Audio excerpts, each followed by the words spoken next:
صحابہ کرام کے زمانے میں جب قرآن مجید جمع ہونے لگا تو ہر سورت کی ابتدا میں انہیں بسم اللہ ملا، سوائے توبہ اور بقرہ کی، سورہ توبہ اور سورۃ برات کے، دونوں ایک سورت کے نام ہیں۔ تو جب کسی کے ہاں بھی نسخ کے اندر، تحریر کے اندر جناب رسول اللہ صلی اللہ علیہ وسلم کی طرف سے کاتبان وحی اور کاتبان قرآن کو کہیں نہیں کہا گیا تو سورۃ توبہ، جس کو سورہ برات بھی کہتے ہیں، بغیر بسم اللہ کے رکھ دیا گیا۔ یہ صحابہ کرام کی اعلیٰ درجے کی دیانتداری اور امانت داری ہے، ورنہ جہاں قرآن میں 113 سورتوں کے شروع میں بسم اللہ ہے تو کیا ایک سورت ان پر قیاس نہیں کر سکتے تھے اور اس پر بھی بسم اللہ درج کر لیتے؟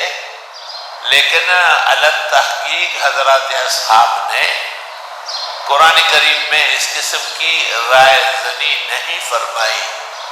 فرضی اللہ عنہم اجمعین، اللہ ان سب سے راضی ہو۔ پیغمبر مرسل نے ایسی کامل و اکمل تربیت و تعلیم دی تھی کہ تمام صحابہ عدل و انصاف کے پیکر تھے، امانت اور ایمان اور اخلاص سے مالا مال تھے، دینی معتقدات اور دینی اعمال میں ہر طرح رہنما اور رہبر تھے۔ فَإِنْ آمَنُوا بِمِثْلِ مَا آمَنْتُمْ بِهِ فَقَدِ اهْتَدَوْا۔ اس سے پتہ چلا ہے بعض لوگ جو جمع قرآن کے وقت بعض صحابہ پر اور بلا وجہ حضرات صحابہ کرام جو جامعین قرآن ہے ان کے بارے میں ایک بھونڈی رائے اور دشمنانہ خیالات ظاہر کرتے ہیں، وہ اس موقف میں صادق نہیں، کاذب ہے، اور صحابہ کرام کے بارے میں دل، سینہ، دماغ، زبان، جسم، ارکان بدن صاف ستھرے اور رضامند ہونا چاہیے۔ بعض بزرگوں سے منقول ہے، شیخ شبلی سے مجدد نے نقل کیا ہے مکتوبات میں، من عاب احدا من اصحابہ ما آمن باللہ ورسولہ، جو صحابہ میں عیب نکالتے ہیں یہ شخص اللہ اور رسول پر ایمان رکھتے ہی نہیں۔ قرآن کریم میں بھی کئی جگہ پر ہے، جگہ ہے فَإِنْ آمَنُوا بِمِثْلِ مَا آمَنْتُمْ بِهِ فَقَدِ اهْتَدَوْا، اگر یہ لوگ ایسے ہی مان لائے جیسے صحابہ لا چکے ہیں تو ہدایت یافتہ مانے جائیں گے۔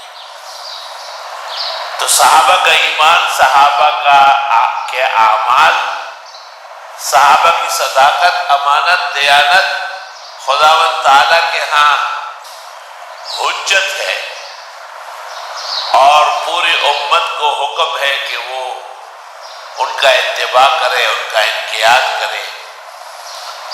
الحمدللہ اہل سنت والجماعت کے تمام طبقات کو یہ شرف شروع عہد سے حاصل ہے۔ تفصیلات کے لیے امام ابو الحسن الاشعری کی کتاب الابانہ عن اصول الدیانہ اور محقق ابن الحمام کی کتاب مسایرہ اور مسامرہ، اور اسی طرح حضرت صاحب کی تحریر الاصول اور اس پر تحریر اور تحبیر ابن امیر بادشاہ کی، یا محمد امین بخاری کی تحصیر قابل لحاظ ہے،